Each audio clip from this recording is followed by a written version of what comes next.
Hello everyone, this is the Underdog, aka the German Viking, and I just watched Endgame. So I'm trying to do two videos where one is spoiler and one is spoiler free. So this is gonna be the spoiler free one. So I just wanted to talk about the whole movie of itself.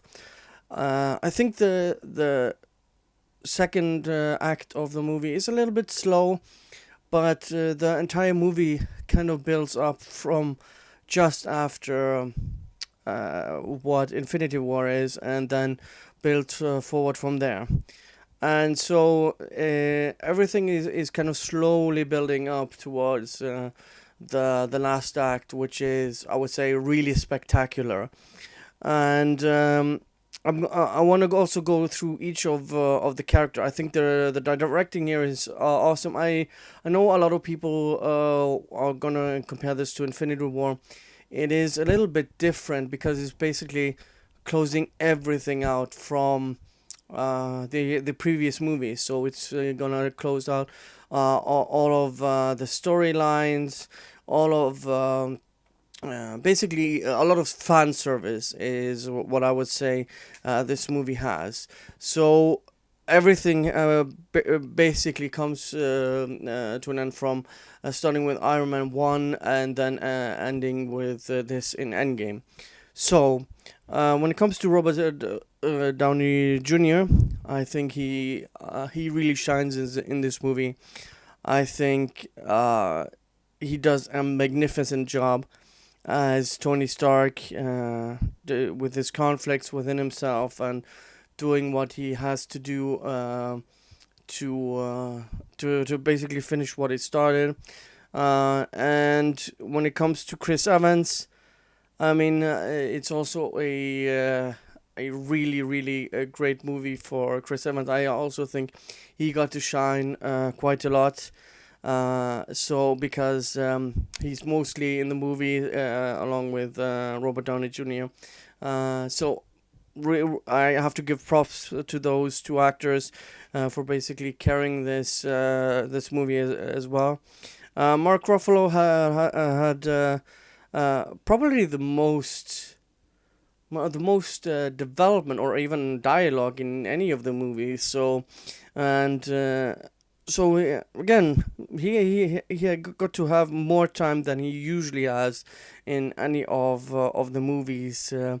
And when it comes, I was a little bit disappointed with Thor and how they handled it. I think it was a little bit too comedic with how they handled him at times, especially up until the last act. I thought uh, his character didn't get quite the amount of treatment the rest of them as Chris Evans with Captain America and Robert Downey Jr. did with Iron Man.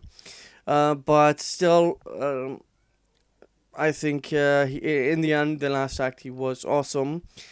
Um, and Natasha Romanoff with Black Widow. Uh, I think because I think the original cast from Avengers got their fair treatment in this movie. The same goes for Jeremy Renner. I think he got the most screen time and a dialogue that he ever had in any of the Avengers movies. So I really have to commend them with that. That this is basically the opposite of The Force Awakens, where instead of just never letting the original three with Luke, Han, and Leia get together in a room and just meet and have conversations and close out basically what the original trilogy did and then continue the story. I think Star Wars has to learn what they did in the MCU and what they did for the original cast in Avengers Endgame. I think was magnificent. Um, the only thing I really have a problem with, as again, was a little bit of it was a little bit slow for my taste. There could have been a little bit fine tuning here and there, but that's basically my only complaint about the movie. When it comes to Rhodey, he was basically the same as he was. Paul Rudd got more screen time as well with Ant-Man, way more time than he got in Civil War or in Infinity War. So because he wasn't even in Infinity War, the same wasn't Jeremy Renner. So I think they got to shine here as well. Um, Now not gonna mention the other characters because if it can get too spoilery. Also, when it comes to the characters that did survive the snap with Rocket and a few of the other characters, they didn't have that much time to shine, but they were basically smaller characters. I think Josh Brolin did a wonderful job with Thanos, and also Kristen Gillian or Gillian, I don't know how to pronounce it, with the sister of Gamora in Nebula, and you also don't have to be afraid of anyone who's afraid of Brie Larson, basically trying to insert herself into the movie or anything like that. She's barely like 10 minutes in the movie, so I think she actually did a way better job at in this movie. I don't know if it's the right direction or if it's the writing. It's hard to say, but when it comes to this movie, she comes across as likable, and actually you can bear her as being Captain Marvel.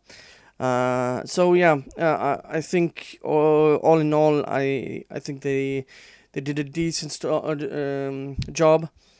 Now, it's not gonna be spoilery, but it's just basically I think this for me, if everything after this sucks, it's it's basically for me it doesn't really matter anymore because this encompasses everything from Iron Man to this movie, and when it all started, and it's 22 films, 11 years of movies that connect together. So there doesn't have to be any other movie in the MCU that has to be good, if, at least in my opinion, to enjoy these movies and to enjoy what Kevin Feige and everyone else has created for us, the audience, for fans, and I think they've done a magnificent job. I think there have been some movies that have not been as good as others, but this basically brings all of them together again. This is what Star Wars should have been. Did I just say Star Wars? Anyways, Star Wars should have been.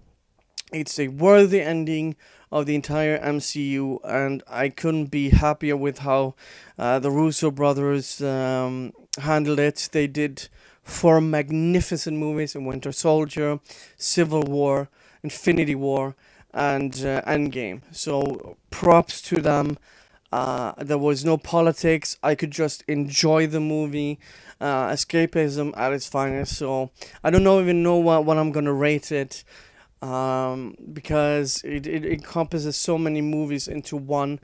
I don't think you can rate it just on its own because it's all the previous movies that make these movies. So if you just come into this movie and watch it on its own, it may not be as fulfilling to some. As it may be for me, who have watched all of the movies multiple times, I may add. So, anyways, thank you guys for watching, and see you guys next time. Bye.